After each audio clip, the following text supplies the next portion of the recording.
Did the Jews of ancient Judah speak Greek? Some missionaries state that the Jews of ancient Judah spoke Greek. This, they say, is why the Christian Bible is written in Greek and why 93% of the biblical quotes from the Hebrew Bible are taken from Greek translations. Ridiculous. From the mouth of a Jew living 2,000 years ago. I have also taken a great deal of pains to obtain the learning of the Greeks and understand the elements of the Greek language, although I have so long accustomed myself to speaking our own tongue, Hebrew, that I cannot pronounce Greek with sufficient exactness, for our nation does not encourage those that learn the languages of many nations. Antiquities of the Jews 20:11:2. Josephus was a Jewish priest, a general in the revolution against Rome who was captured and became a favorite of the emperor. He moved to Rome and authored many books including the Antiquities of the Jews and the Wars of the Jews. Our nation does not encourage those that learn the languages of many nations. I have so long accustomed myself to speak our own tongue that I cannot pronounce Greek properly. The Mishnah, the first part of the Talmud, was finished around 190 CE. It is written in Aramaic, not Greek. Greek was the common language of the Roman Empire, thus those doing business with Rome had to learn to communicate in Greek. It is possible that some of the Greek translations that are found predating Christianity were done as study aids, most likely for Jews living outside of Judah. 2,000 years ago, in the time of Jesus, the common language among the people was either Hebrew or Aramaic. There is some debate on the language of the street, but that debate is not about Greek, but rather about Aramaic and Hebrew. Hebrew has always been the language of prayer and study of the Hebrew Bible. There was a time later when it was felt that to speak Hebrew in everyday speech was disrespectful, but we still knew the language because we read the Bible in Hebrew and our prayers are in Hebrew. Hebrew was never a dead language. It has been spoken continually for thousands of years, even during all of those years in exile.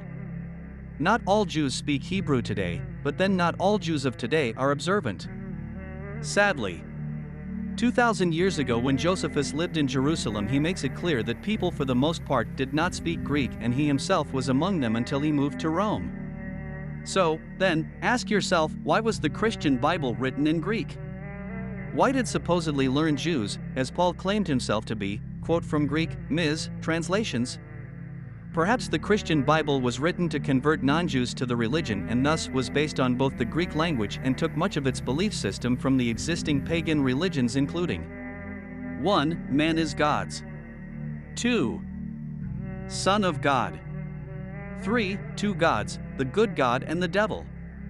4. Communion, drinking the blood of the God. 5. Needing blood to atone for sins. And many more. Eating blood is disgusting to God. Eating blood, spiritually, as in Christian communion, or literally, e.g. eating a rare steak, is a sin for a Jew. Vayikra/Leviticus 3 verse 17. This is a lasting ordinance for the generations to come. Wherever you live, you must not eat any fat or any blood. Vayikra/Leviticus 17 verses 10 to 11.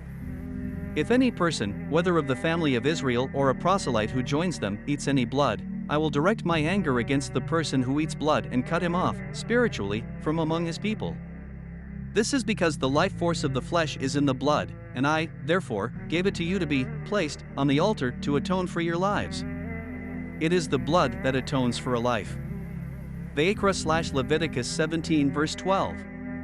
Therefore I say to the Israelites, none of you may eat blood, nor may an alien living among you eat blood.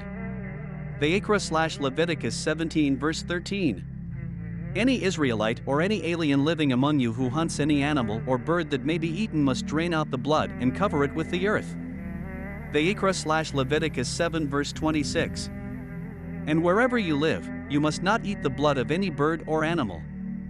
Vayikra/Leviticus 7 verse 27.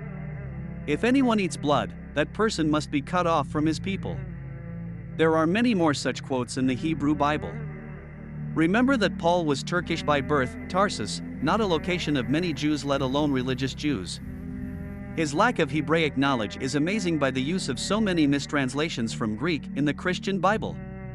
Some question whether Paul might have been a convert to Judaism who had a very limited understanding. Early Christians made this claim about Paul. The Ebionites claimed that Paul was not a learned Jew at all. They declare that he, Paul, was a Greek, not a Jew. He went up to Jerusalem, they say, and when he had spent some time there, he was seized with a passion to marry the daughter of the Jewish priest. For this reason, he became a proselyte, convert, and was circumcised. Then, when he failed to get the girl, he flew into a rage and wrote against circumcision and against the Sabbath and the Torah, Jewish law, Epiphanius, Panarion, 30.1669. Epiphanius of Salamis, Greek, Epsilon Pi Iota Phi Alpha Nu Iota Omicron, c. 310 to 320 to 403 CE, was the bishop of Salamis, Cyprus, at the end of the 4th century. Makes you wonder, doesn't it?